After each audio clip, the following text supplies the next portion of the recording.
Hello बच्चों। Welcome to Radha IAS. Radha IAS में आपका स्वागत है। तो आज मैं आपको बता दूं कि आज से हम एंसेंट एंड मिडेवल हिस्ट्री का क्लासेस स्टार्ट करने जा रहे हैं। इससे पहले मैं आपको बता दूं कि ये राधा आईएएस क्या है और मैं कौन। ठीक है। तो सबसे पहले मैं आपको अपने बारे में बताता हूँ। तो 2020 में मैंने यूपीएससी का प्रिपरेशन स्टार्ट किया था, जिस वक्त को पूरी दुनिया में कोविड फैला था और लॉकडाउन लगा हुआ था। क्योंकि मैं घर पे रहता था, 24 घंटे घर पे रहता था, और मैं थोड़ा कंफ्यूज था कि मुझे कौन सी एग्ज़ाम देना चाहिए। प्लानिंग तो मैं पहले से कर रखा था, मैंने मार्च में फॉर्म भी डाला था, पर मैं बस देखना चाहता था कि एक बार बैठ कर के एग्ज़ाम कैसे होता है। और क्योंकि यूपीएससी है ना, तो हर कोई चाहता है चलो एक बार एग्ज़ाम दे देंगे। मैंने भी वही सोचा नॉर्मली। और फिर मैं जाके 2020 में मैंने अगस्त में 10 जुलाई को मैंने प्रिपरेशन स्टार्ट किया था। और फिर मैं अक्टूबर में जाकर एग्ज़ाम दिया और मुझे काफ़ी अच्छा मार्क्स आया था। जिसके बाद मैंने ये डिसाइड किया कि मुझे आगे इसको कंटिन्यू करना है और इस एग्ज़ाम को क्लियर करना है। उसके बाद मैंने 2 अटेम्प्ट दिया, मतलब टोटल अब तक मैंने 2 अटेम्प्ट दे रखा है और मुझे दोनों बार काफ़ी अच्छा मार्क्स आया। और हाँ, ये अलग बात है कि प्रीलिम्स मैंने क्वालिफाई नहीं किया, कुछ मार्क्स से छूट गया था मेरा। ठीक है। तो फिर मैंने डिसाइड किया बीच में जॉब करने का, और फिर जॉब से अभी मैं रिज़ाइन डालकर मैं फुल टाइम प्रिपरेशन कर रहा हूँ, खुद को फाइनेंशियली सपोर्ट करने के लिए, खुद को रिवाइज करने के लिए, और उन लोगों को जो जो अफोर्ड नहीं कर सकते हैं महंगा फी, जो अफोर्ड नहीं कर सकते किसी कोचिंग इंस्टीट्यूट को। ठीक है। जहाँ पर आपको 1.5 लाख 2 लाख पे करना पड़ता है, उन लोगों के लिए ये फ्री में मैं एक क्लासेस स्टार्ट कर रहा हूँ, जहाँ पे जो सोर्सेज वगैरह मैं यूज करूँगा वो सोर्सेज आपको डिफरेंट सोर्सेज होंगी, लाइक डिफरेंट बुक्स होंगी। एनसीएल की जितनी भी बुक्स आती है वहाँ, और जितने भी बड़े कोचिंग इंस्टीट्यूट है, जैसे मैंने एक कोचिंग इंस्टीट्यूट ज्वाइन किया था, वहाँ पर मैं उसका नाम नहीं लूंगा, ठीक है, पर वहाँ से मैंने, मुझे जितने भी मटेरियल मिले, जितने भी मुझे वहाँ से चीज़ें मिली, मैं उसको यहाँ पर अ, वहाँ से मैं सारी चीज़ों को इकट्ठा कर कर ये एक क्लास स्टार्ट कर रहा हूँ आज से। ठीक है। सो आज हमारा डे 1 है। आप मेरे कर्सर को देखना, मेरे पास में बहुत सारी टेक्नोलॉजी नहीं है, बस एक लैपटॉप है, और फिर मैं इस तरीके से आपको पढ़ा रहा हूँ। ठीक है। तो आप मेरे कर्सर को देखना बस। और मेरी आवाज़ को सुनना। तो चलिए शुरू करते हैं आज का पहला दिन, डे 1, एंशिएंट और मिडिवल हिस्ट्री। तो डे 1 पे हम पढ़ाई करेंगे वो हमारा होगा, आज हम बस क्रोनोलॉजी समझेंगे हिस्ट्री का, थोड़ा बहुत हिस्ट्री के बारे में जानेंगे कि हिस्ट्री क्या होता है। ठीक है। और फिर कल से हमारी जो क्लासेस होंगी वो प्रॉपर स्टार्ट हो जाएंगी। हालांकि प्रॉपर क्लासेस आज से ही स्टार्ट है, क्योंकि हम यहाँ पर क्रोनोलॉजी बताने जा रहे हैं। तो क्रोनोलॉजी क्या होता है कि ये बहुत इंपॉर्टेंट होता है। जब तक आप क्रोनोलॉजी नहीं समझोगे, तब तक आपको चीज़ें नहीं समझ में आएगी, क्योंकि हिस्ट्री जो है वो बहुत वास्ट सब्जेक्ट है। ठीक है। और आप देखो, अगर आप काउंट करो तो आप देखो कि इसमें एंशियंट आता है, मिडिवल आता है, मॉडर्न आता है, वर्ल्ड हिस्ट्री आता है, मैं वर्ल्ड हिस्ट्री भी इसमें कवर करूंगा। ठीक है। और आर्ट एंड कल्चर आता है। तो जब तक आप चीज़ों को आप अरेंज करके नहीं पढ़ोगे ना, ठीक है, तब तक आपको चीज़ें समझ नहीं आएंगी, और चीज़ें समझ नहीं आएगी, आप उसको मेमोराइज नहीं कर पाओगे, और मेमोराइज नहीं कर पाओगे तो फिर आपका वो टाइम, आपका मेहनत, आपका प्रिपरेशन सब बर्बाद हो जाएगा। ओके। तो फिर शुरू करते हैं आज का ancient and medieval history. Welcome to Radha IAS. ठीक है। तो हिस्ट्री जो है उसको हमने 2 पार्ट में डिवाइड कर रखा है, मतलब जो हमारे हिस्टोरियन है वो 2 पार्ट में डिवाइड किया है, प्री हिस्ट्री और प्रोटो हिस्ट्री। अब प्री हिस्ट्री क्या होता है? तो प्री हिस्ट्री उसको कहते हैं जिसमें हमारे पास में कोई भी रिटन रिकॉर्ड अवेलेबल नहीं होता है। ठीक है। जिसमें हमारे पास में कोई भी रिटन रिकॉर्ड अवेलेबल नहीं होता है, और ना ही हमारे पास में कोई भी रिटन एविडेंस होता है। ठीक है।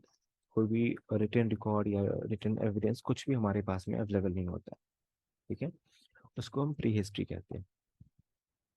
ओके। अब हम प्री हिस्ट्री को कैसे डिफाइन करते हैं? ठीक है। कि कैसे समझते हैं, लाइक मीन्स प्री हिस्ट्री को हम जाने कैसे कि वो प्री हिस्ट्री और ये प्रोटो हिस्ट्री।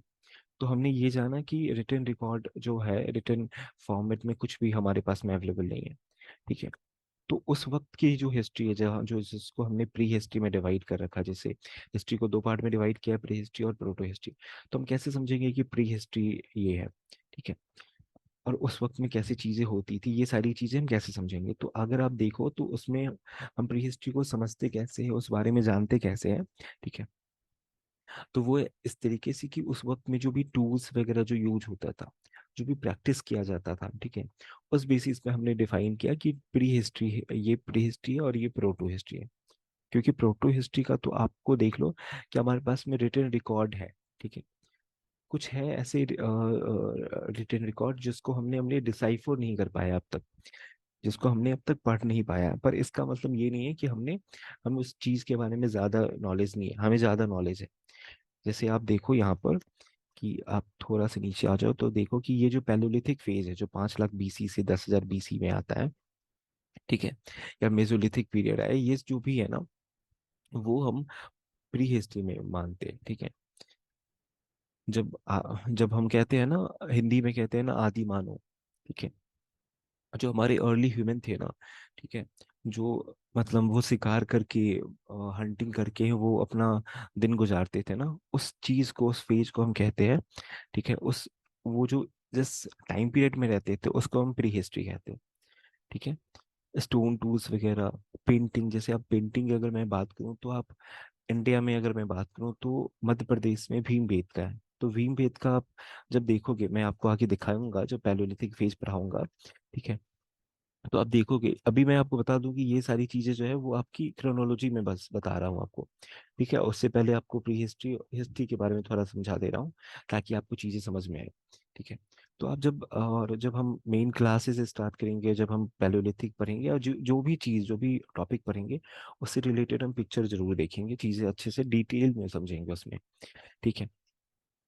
तो अगर जैसे आप देखो यहाँ पे कि लीजर टाइम एक्टिविटीज, तो मैं जैसे बता रहा था कि भीमबेटका में जो वॉल पेंटिंग किया हुआ है, ठीक है, वहाँ पे जो केव है वहाँ पे वॉल पेंटिंग किया हुआ है, ठीक है।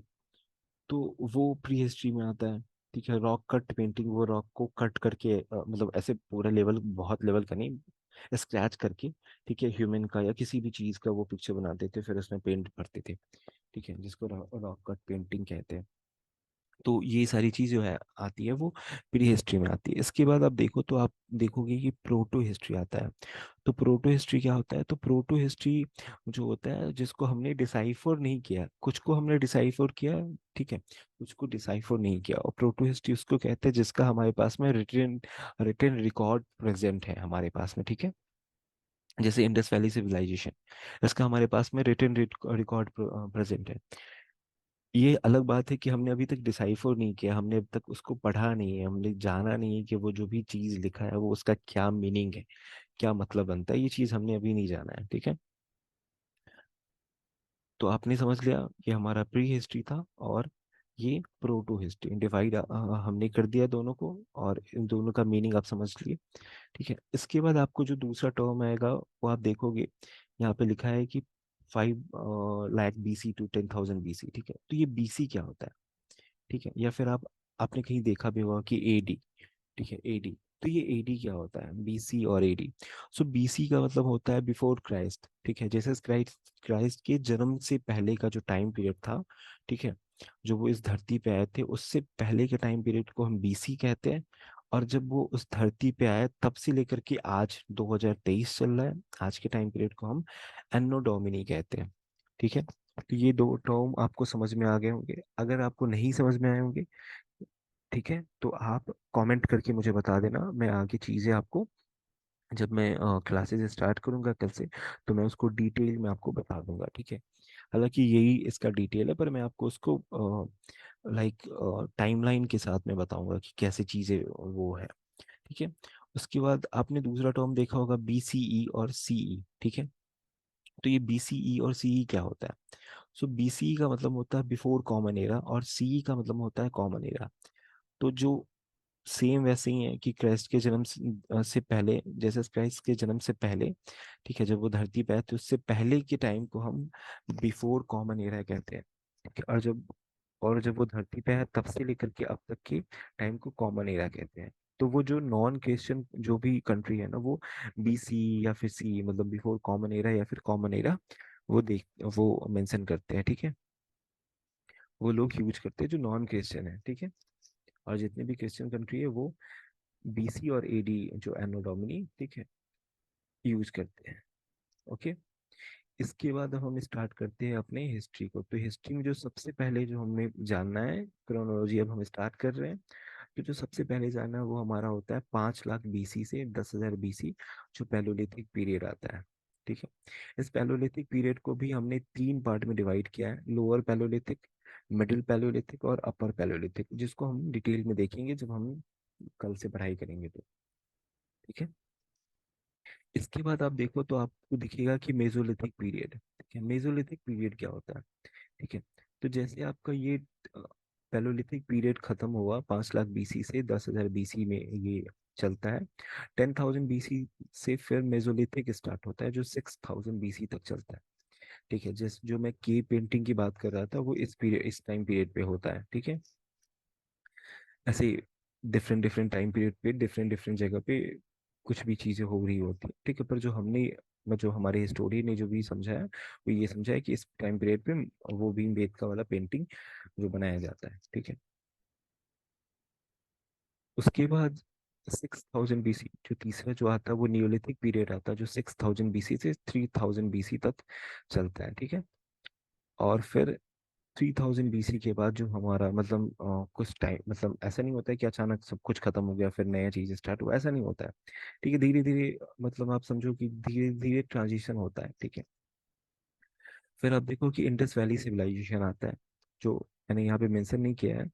ठीक है। जो आपका 2500 बीसी से, ठीक है, 2500 बीसी से आपका चलता है 1700 बीसी तक। ठीक है। 2500 बीसी से आपका 1700 बीसी तक चलता है। ठीक है।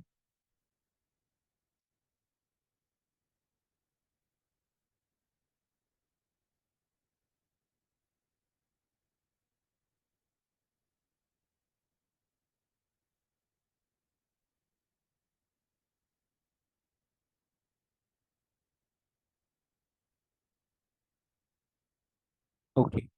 तो अगर मैं बात करूं कि ये जो हमारा जो इंडस वैली सिविलाइजेशन है, ठीक है, तो वो इंडस वैली सिविलाइजेशन हमारा 2500 बीसी से, ठीक है, 2500 बीसी से तो कब तक चलता है? कहीं आपको 1750 बीसी दिख जाएगा, कहीं आपको 1500 बीसी दिख जाएगा, पर जो एक जेन्युइन जो मतलब जो टाइम पीरियड है, जो जो हमारे हिस्टोरियन मानते हैं वो हमारा है, वो है 2500 बीसी से 1750 बीसी। ठीक है। ओके। इसके बाद फिर क्या होता है कि जब आप ये आपका टाइम पीरियड खत्म होता है, ठीक है,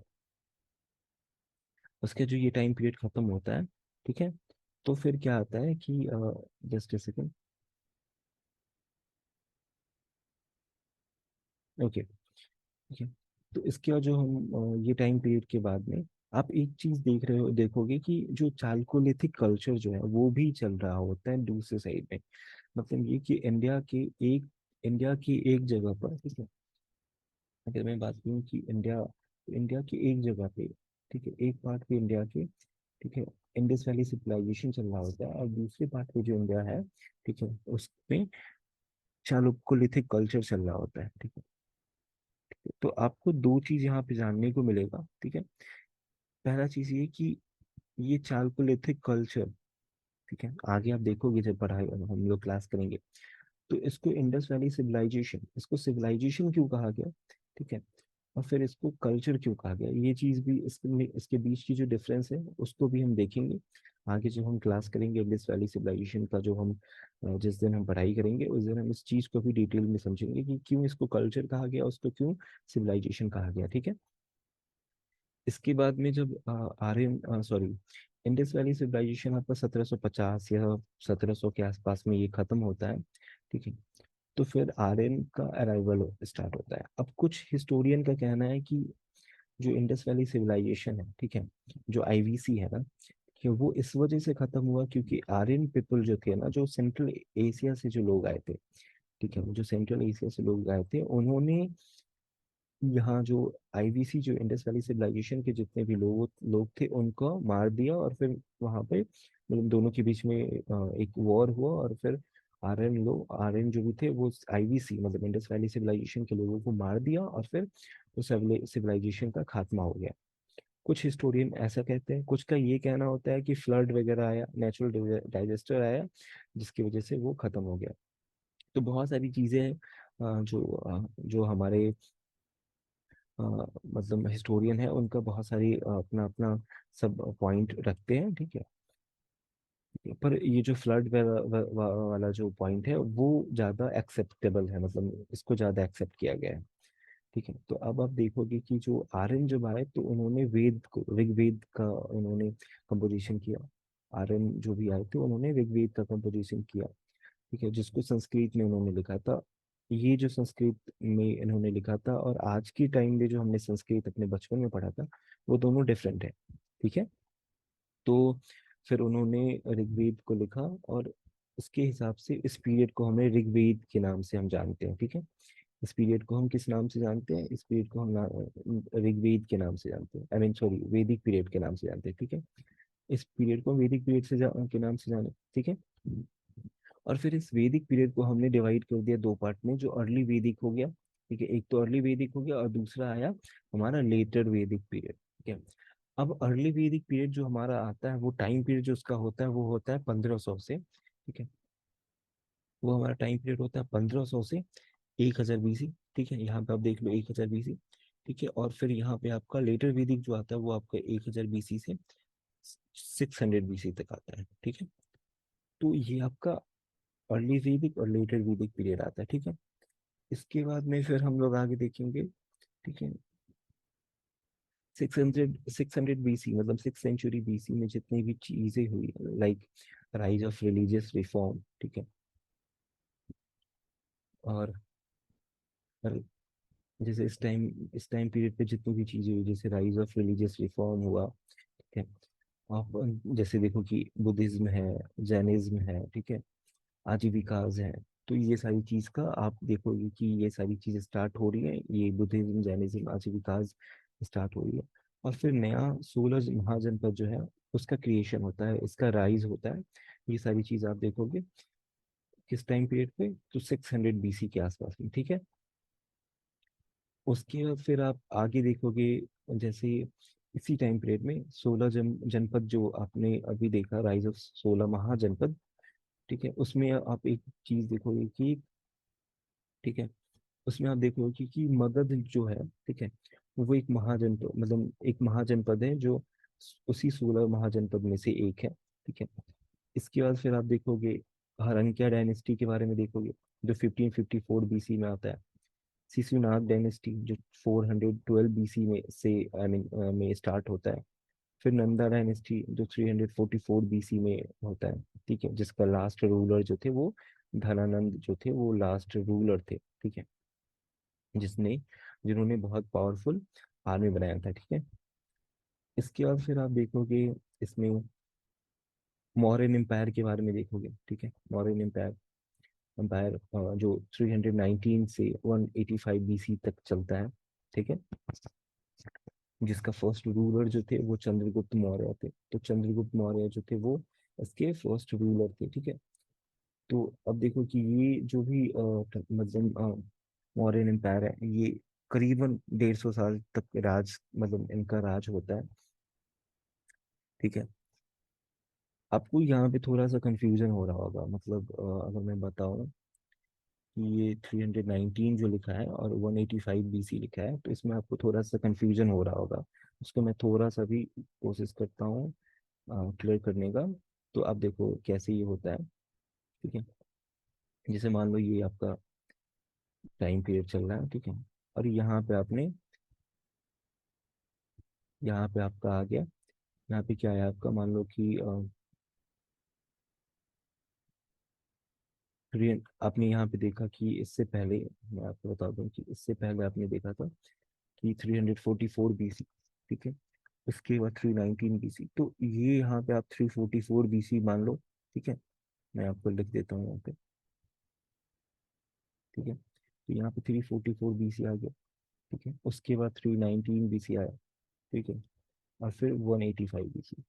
तो इसलिए, ठीक है, इसलिए आप देखो कि 319 BC पहले आ रहा है यहाँ पे, फिर 185 BC बाद में आ रहा है, ठीक है। पर जब आप AD में आओगे, ठीक है, तो वही एडी में मान लो कि 1 एडी चल रहा है, ठीक है। ठीक है, या फिर अब 200 एडी आया, तो एडी में जब आप लिखते, ठीक है, एडी में जब आप लिखते तो आपका 1 पहले आता, छोटा नंबर पहले आता, फिर बड़ा नंबर आता, क्योंकि ये इस टाइम फ्रेम में चल रहा है, इसलिए पहले बड़ा नंबर आ रहा है, फिर छोटा नंबर आ रहा है। ठीक है, तो आपको ये समझ में आ गया होगा। ओके, नहीं समझ में आएगा तो भी कोई इशू नहीं है, मैं आपको कल जब पढ़ाऊंगा तो डिटेल में इस चीज़ को समझा दूंगा। ठीक है, मौर्य एम्पायर के बाद में फिर आपका जो एम्पायर आता है वो आपका आता है पोस्ट मॉडर्न एज आता है। ठीक है, जो मान के चलो आप कि 200 बीसी से 300 एडी, ठीक है, 200 बीसी से 300 एडी तक चलता है। इसमें दो डायनेस्टीज आपको देखने को मिलते हैं। पहला डायनेस्टी जो होता है वो डायनेस्टी आपका होता है इंडिजिनस डायनेस्टी, ओके, जिसमें शुंगा डायनेस्टी हो गया, ठीक है, कानवा डायनेस्टी हो गया, सातवाहना डायनेस्टी हो गया। तो जैसे शुंगा डायनेस्टी 185 बीसी में हुआ, ठीक है, कानवा डायनेस्टी 75 बीसी में हुआ, सातवाहना डायनेस्टी जो हुआ, ठीक है, जो आपका 2nd सेंचुरी बीसी में हुआ, ठीक है, और जिसका जो डोमिनेंस फेज जो उसका होता है वो 1st सेंचुरी में होता है। तो ये आपका इंडिजिनस डायनेस्टीज हैं, ठीक है। और फिर आप देखोगे कि आउटसाइडर डायनेस्टी जो है ना वो भी आपको देखने को मिलेगा। ठीक है, अभी भी हम लोग एंशियंट पीरियड में ही है, ये मत सोचना आप कि हम मेडिवल में आ गए हैं, नहीं, अभी एंशियंट पीरियड ही चल रहा है। ठीक है, इसके बाद आप देखोगे कि इंडो ग्रीक को आप देखोगे रूलर जो है वो आते हैं, वो 165 बीसी में आते हैं। ठीक है, उनका मतलब राज चलता है फिर इंडिया में, ठीक है, यहाँ। ठीक है, फिर साकाज का चलता है जो 90 बीसी होता है। फिर पार्थियन जो 2500 एडी, सॉरी 25 एडी। ठीक है, फिर कुसाना जो 65 एडी। ठीक है, तो ये चलता है। इसके बाद में फिर आप देखोगे आगे आपको देखने को मिलेगा कि संगम एज स्टार्ट होता है। ठीक है, जो साउथ इंडिया का होता है। ठीक है, बेसिकली ये साउथ इंडिया में है। तो जैसे आपने एक मूवी अभी रिसेंट में देखा होगा, पुनियन सेल्वन, और पुनियन सेल्वन आपने मूवी देखा होगा फर्स्ट और सेकंड, जिसमें ऐश्वर्या राय वगैरह है। ठीक है, तो वो मूवी जो है वो इसी चोला डायनेस्टी पे बेस्ड है। ठीक है, तो इसका जो ओरिजिन था वो 3rd सेंचुरी बीसी में हुआ था। ठीक है, 300 बीसी में। इसके बाद आप देखोगे कि चेरा डायनेस्टी था, ठीक है, जो 1st सेंचुरी एडी में। फिर उसके बाद आप देखो पांड्या डायनेस्टी, ठीक है, जो 6th सेंचुरी एडी में स्टार्ट हुआ। ठीक है, और by the end of the 6th century AD Chalukya from Badami and Pallava of Kanchi came to prominence. ठीक है, और फिर आप आगे चल के आपको दिखेगा कि चालुक्य जो बादामी से है और पल्लवा जो है वो कांची का है, वो भी आपको प्रोमिनेंस होते दिखेंगे। ठीक है, ठीक है, और फिर बाई 819 एडी मेन लाइन चोला आपको दिखेगा। ठीक है, मतलब मेन लाइन चोला डायनेस्टी दिखेगा आपको। ठीक है, और ये तो आपका हुआ साउथ इंडिया का। ठीक है, फिर आपको इधर नॉर्थ में दिखेगा गुप्ता डायनेस्टी, जो गुप्ता एज जिसको कह रहे हैं। ठीक है, जो बेसिकली स्टार्ट तो ये 250 में हुआ था। ठीक है, पर इसका जो प्रोमिनेंस फेज जो था वो 319 एडी था, और 550 एडी में ये कंप्लीट हो जाता, मतलब ये खत्म हो जाता है ये डायनेस्टी। ओके, ओके, इसके बाद फिर आपका आता है जो डायनेस्टी होता है वो होता है आपका पुष्यभूति डायनेस्टी। ठीक है, जो 600 एडी में प्रोमिनेंस फेज में होते हैं। ठीक है, फिर आगे आप देखोगे कि बाई 750 एडी, ठीक है, बाई 750 एडी में आप देखोगे, ठीक है, कि आपको पाला डायनेस्टी दिखेगा जो ईस्ट के हैं।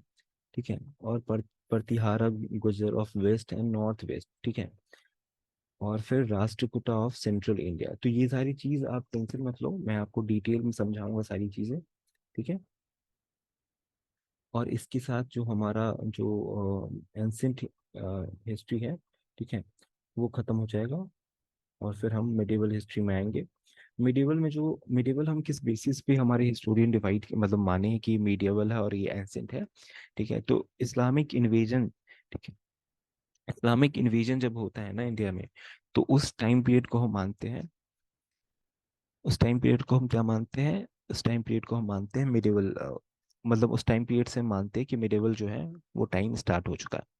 ठीक है, अब मिडिवल में भी आप देखोगे कि इन्वेजन होता है मोहम्मद कासिम का, जो 1712 में होता है, मतलब 1712 में इसका इन्वेजन होता है। ठीक है, उसके बाद invasion of Mahmud of Ghazni.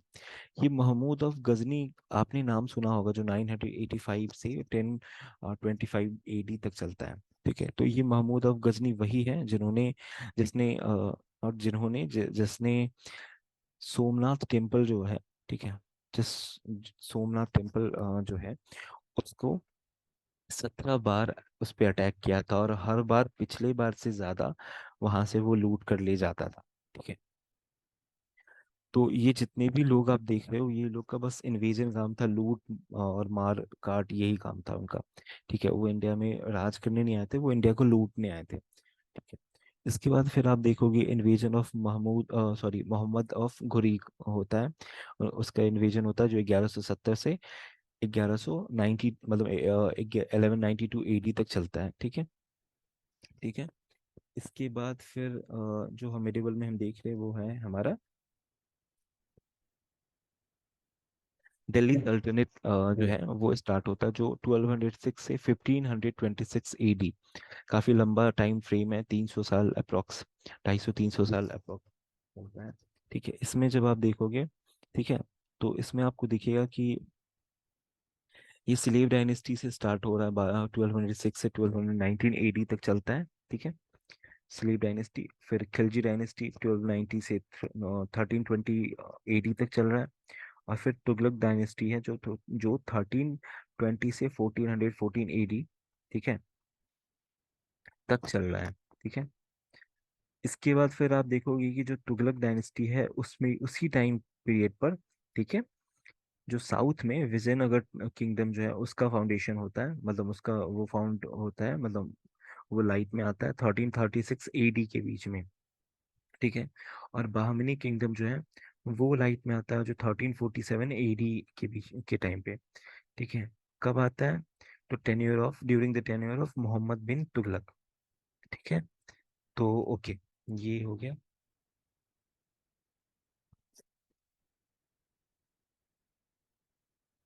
Okay, अब इसके बाद फिर आप देखोगे कि आगे,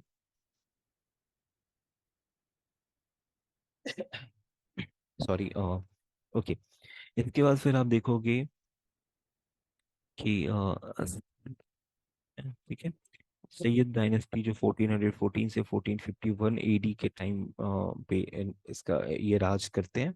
ठीक है, उसके बाद फिर सैयद के बाद में लोधी डायनेस्टी जो 1451 से 1526 AD।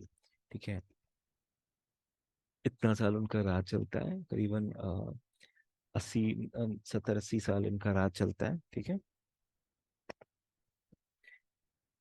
ओके,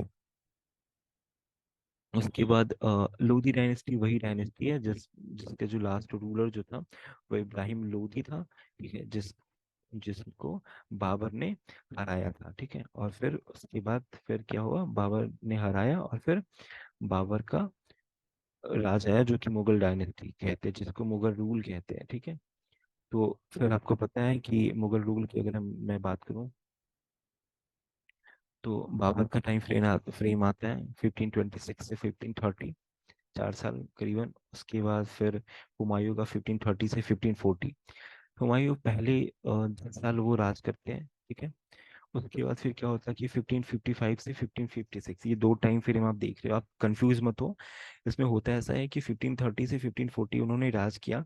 ठीक है, फिर शेरशाह सूरी जो है, ठीक है, उससे वो डिफीट हो जाते, हार जाते हैं, और फिर क्या होता है कि वो इंडिया से बाहर चले भाग जाते हैं, मतलब लाइक, मतलब देश से बाहर चले जाते हैं अपने फ्रेंड के पास में, जहां से वो शेरशाह सूरी को हराने का प्लान बनाते हैं।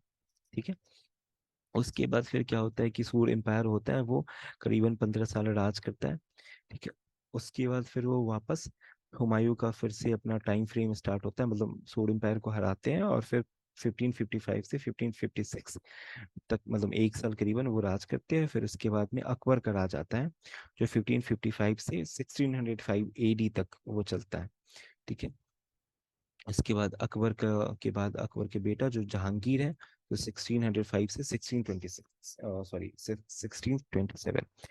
देखने वाली बात यहाँ पे एक चीज ये है कि अगर आप इस गौर कर रहे होंगे कि जो अ, मुगल एम्पायर है ना, जो मुगल डायनेस्टी है ना, उसमें जो सबसे जो लंबा जिसका टाइम चला ना, मतलब राज करने का, वो अकबर का चलता है। ठीक है, 1555 से 1605, अप्रॉक्स 50 साल। ठीक है। उसके बाद आप देखो कि जहांगीर है, ठीक है, जो 1627 से 1658। फिर औरंगजेब, ठीक है, जो सबसे क्रूएल मतलब शासक माना जाता है। तो औरंगजेब जो था उसका भी करीबन 50 साल उसका, ठीक है, मतलब राज चलता है। ठीक है, 50 साल वो राज करता है। ठीक है। और वो छत्रपति शिवाजी से काफी उसका ये चलता है। ठीक है।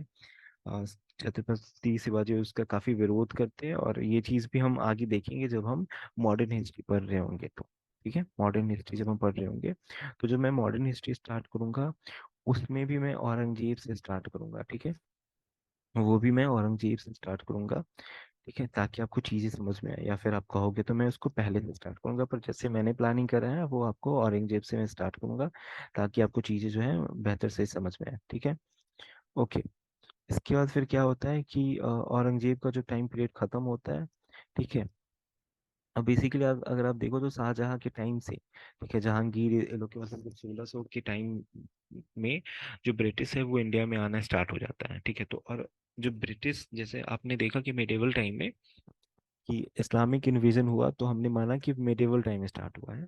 और ब्रिटिश ब्रिटिश इन्वेजन, मतलब ब्रिटिश जब इंडिया में आना स्टार्ट होते हैं, तो उस टाइम पीरियड को हमने मॉडर्न हिस्ट्री के नाम, मतलब मॉडर्न हिस्ट्री से जाना है। ठीक है, जब से ब्रिटिश इंडिया में आया है। तो इस तरीके से हमारा एंशियंट और मिडिवल कंप्लीट हो जाएगा। ये आप मान के चलो कि 15 से 16। ठीक है, 15 से 16, मैक्सिमम 15 से 16 क्लास जाएगा। मिनिमम आप ये मान के चलो कि ये मैं आपको 12 क्लास में ये मैं कंप्लीट कराने की कोशिश करूंगा, और मैं कोई भी चीज़ छोड़ूंगा नहीं। मैं पहले ही बता दिया आपको कि जो भी चीज़ मैं पढ़ाऊंगा इसमें, वो 5-6 सोर्सेज से मैं इंफॉर्मेशन जो है वो गैदर करके फिर एक जगह डाल रहा हूँ। जैसे एंसेंट हो गया, आई मीन एंसेंट और मिडिवल जैसे हो गया। ठीक है, तो मैं आपको बताऊंगा, बुक का सोर्सेज बताऊंगा। ठीक है, कि मैंने क्या सोर्सेज यूज किया है। ठीक है। ओके। अब स्ट्रैटेजी पे थोड़ा देख लेते हैं। ये आपकी स्ट्रैटेजी नहीं है, हमारी स्ट्रैटेजी, मीन्स मेरी और आपकी। ठीक है, आपको अपना स्ट्रैटेजी खुद से बनाना है, क्योंकि आपकी स्ट्रैटेजी, मैं अगर आपको स्ट्रैटेजी बना के दूंगा तो आप उस पे, ऐसा भी हो सकता है कि आपको वो कम लगे, या फिर ऐसा भी हो सकता है कि आपको वो लगेगा कि बहुत हाई लेवल का है, आपको वो आप वैसा नहीं कर सकते हो। ठीक है, तो ये हमारी क्लास की स्ट्रैटेजी है, जो हम सबसे पहले हिस्ट्री पढ़ेंगे, उसके बाद हम पॉलिटी पढ़ेंगे। ठीक है, फिर उसके बाद हम जियोग्राफी पढ़ेंगे, उसके बाद फिर हम इकोनॉमिक्स पढ़ेंगे। ठीक है, तो ये सारी चीजें हमारी चलेगी। ठीक है, मैं कोशिश करूंगा कि हिस्ट्री और पॉलिटी को एक साथ लेके कवर करूं। ठीक है, पर अभी फिलहाल कुछ दिन तक हम हिस्ट्री को ही सिर्फ देखेंगे। ठीक है, उसके बाद फिर हम पॉलिटी स्टार्ट करेंगे। ठीक है, पॉलिटी पे भी हमारा काम चल रहा है। ठीक है, और फिर पॉलिटी पे जल्दी हम अपनी वीडियो को लाएंगे। ओके, स्ट्रैटेजी हमारा हो गया। अब हम सोर्सेज वगैरह देख लेते हैं कि हम सोर्सेज हमें क्या यूज करना है, लाइक आपको सोर्सेज क्या यूज करना है। तो सोर्सेज जो आप देखोगे तो उसमें आपको देखना है कि, ठीक है, सोर्सेज आपको देखना ये है कि एंशियंट इंडिया, जो आपका एक अगर आप एंशियंट हिस्ट्री की बात करें, तो क्लास 6 और 7 का एंशियंट हिस्ट्री का बुक आता है, जो एनसीईआरटी का होता है, old NCERT basically, Romila Thapar का, आप उसको देख सकते हो। ठीक है, इसके अलावा आप एंशियंट के लिए क्या देखोगे। ठीक है, इसके अलावा आपको एंशियंट के लिए जो देखना होगा, वो आपको देखना होगा RS शर्मा। ठीक है, जो क्लास 11th का आता है। ठीक है, इसमें एंशियंट मिडिवल दोनों कवर होगा। ठीक है, इस वाले में, इसमें एंशियंट और मिडिवल दोनों कवर हो जाएगा आपका।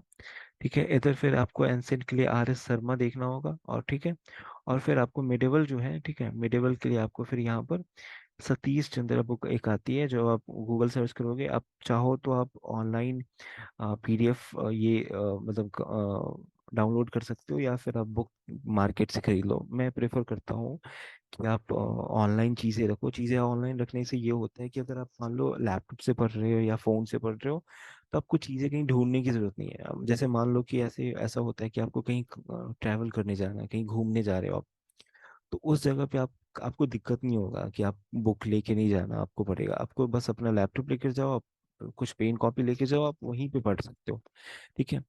तो एंसेंट के लिए हमने 6 7 देख लिया, एंसेंट मिडेवल के लिए। आर एस शर्मा हमने देख लिया एंसेंट के लिए क्लास 11th का, और मिडेवल के लिए हमने सतीश चंद्रा की जो बुक आती है वो देख लिया। ठीक है। अगर आपको ये बुक आपने पहले देखा है और आपको ये बुक पढ़ने की मन नहीं करती है, ठीक है, तो आप दूसरा जो बुक मैं आपको प्रेफर करूंगा वो आपका आएगा। ठीक है, मैं बताता हूँ, वो आपको होगा,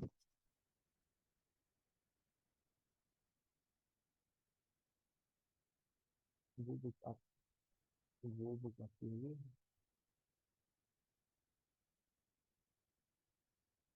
तमिलनाडु की। ठीक है, क्लास 11th है। तो बेसिकली क्लास 11th की बुक होती है। ठीक है, तो इसको आपको पढ़ना है। अगर आप इसको चाहो तो आप इसको भी देख सकते हो। इसमें एक ये बेनिफिट होता है कि चीज़ें आपको बहुत समराइज तरीके से इसमें दी है, पॉइंट वाइज दी है, आपको कुछ ढूंढने की जरूरत नहीं है। ठीक है, मतलब अगर आप जैसे आप हिस्ट्री पढ़ते हो ना, तो आपको क्या पढ़ना होता है पास्ट में, आपको जब आप पास्ट पढ़ोगे तो पास्ट में आपको पढ़ने की जरूरत है। मान लो आप सोसाइटी देखोगे, ठीक है ना, पॉलिटी देखोगे, किसी भी टाइम, जैसे मान लो इंडस वैली सिविलाइजेशन ही पढ़ रहे हो तो उसमें आप सोसाइटी देखोगे, पॉलिटी देखोगे, इकोनॉमिक्स देखोगे उसका। ठीक है, तो तो ये सारी चीजें आपको देखोगे, और उसमें जब आप ये बुक पढ़ोगे तो आपको चीजें इसी तरीके से उसमें दी गई है। ठीक है, वो इस तरीके से हमारा जो यूपीएससी का जो आंसर और मिडेवल का जो है वो हमारा कंप्लीट होता है। ठीक है, मतलब सोर्सेज वगैरह मैंने आपको बता दिया, हमने क्रोनोलॉजी डिस्कस कर लिया, सारी चीज़ें हमने डिस्कस कर ली है। बस करना इतना है कि कल से हमें पढ़ाई करना है, और मैं हर दिन रात में 9 बजे वीडियो अपलोड कर दिया करूँगा। मैं कोशिश करूँगा उससे पहले अपलोड करने का, क्योंकि मुझे खुद भी दिन भर पढ़ाई करना होता है। तो मैं कोशिश करूँगा कि रात में 9 बजे मैं वीडियो अपलोड कर दूँ। तब तक के लिए ऑल द बेस्ट। ठीक है, और राधा आईएएस आपके साथ है, आप मन से पढ़ो, और मैं भी आपके साथ में हूँ। जो भी इशू आएगा मिलकर सॉल्व करेंगे। ठीक है, और 2024 का अगर आप प्लान कर रहे हो तो आप डैम श्योर रहो कि कोई इशू नहीं है। ठीक है, अगर आपने पहले एग्जाम नहीं भी दिया है तो भी अभी आपके पास में काफ़ी टाइम है। ठीक है, तो आप क्लियर कर सकते हो एग्जाम। तो आप बस लग जाओ आज से ही। ठीक है, और आप मुझे कमेंट करके बताओ कि आपको आज का वीडियो कैसा लगा। मुझे कोई चीज़ इसमें चेंज करने की, अगर आपको लगता है कि जिस तरीके से मैं पढ़ा रहा हूँ वो चीज़ आपको पसंद नहीं आ रहा है, जो भी है आप मुझे डिस्कस कर सकते हो। पर हाँ, एक चीज़ याद रखना कि आप अभी कोई 6 7 8 9 10 के बच्चे नहीं हो। आपको बस, आपका एम ये भी नहीं है कि यूपीएससी का प्रिपरेशन करना है, पढ़ाई करना है डेली, ये एम नहीं है आपका। ठीक है, ये मीडियम है आपका एम, आपका यूपीएससी क्लियर करना है, सिविल सर्विसेज एग्जाम जो है उसको क्लियर करना है, आईएएस या आईपीएस या आईएफएस जो भी आप बनना चाहते हो वो बनना है।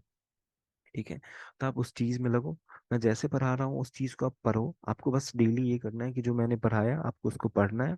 ठीक है, क्लास में बस बैठ के सुनना है, समझना है। आप चाहो तो रनिंग नोट्स भी बना सकते हो, आप चाहो तो बाद में स्क्रीनशॉट ले सकते हो। फिर बाद में जब आपने ये कर लेना है तो जब क्लास खत्म हो जाएगी तो फिर आपको एक बार बैठ के रिवीजन कर लेना है, तुरंत नहीं, 1 2 घंटे बाद आप रिवीजन कर लो। ठीक है, और जब आप रिवीजन कर लोगे, ठीक है, जब आप रिवीजन कर लोगे तो फिर क्या होगा कि इसको रिवीजन करने के बाद में आपको, आप चाहो तो ये जो जो भी मैंने आपको बुक बताया, ठीक है, आप चाहो तो ये जो भी मैंने आपको बुक बताया, चाहे ये बुक पढ़ लो, ठीक है, या फिर ये बुक पढ़ लो। ठीक है, या फिर मीन्स इन दोनों को साथ में पढ़ना है। ठीक है, क्योंकि ये एंशियंट का है और ये मिडिवल का है। और जो मैंने आपको बताया तमिलनाडु का बुक चाहो तो वो पढ़ लो।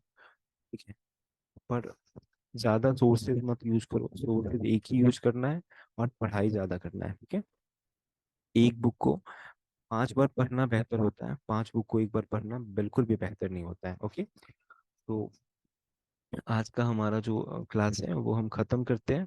ठीक है, और कल से हम स्टार्ट कर देंगे अपना पहला चैप्टर। जो कल हम लोग पहला चैप्टर जो पढ़ेंगे उसमें पैलोलिथिक जो मैंने आपको समझाया था। ठीक है, मैं दिखा दूँ कि तो पैलोलिथिक पीरियड जो है, जो 5 लाख बीसी से और 10,000 बीसी तक चलता है, वो मेसोलिथिक। ठीक है, और नियोलिथिक, ये तीन चीज जो तीन टॉपिक है इसको मैं कल कवर करने की कोशिश करूंगा। ठीक है, के लिए all the best. Radhe Radhe.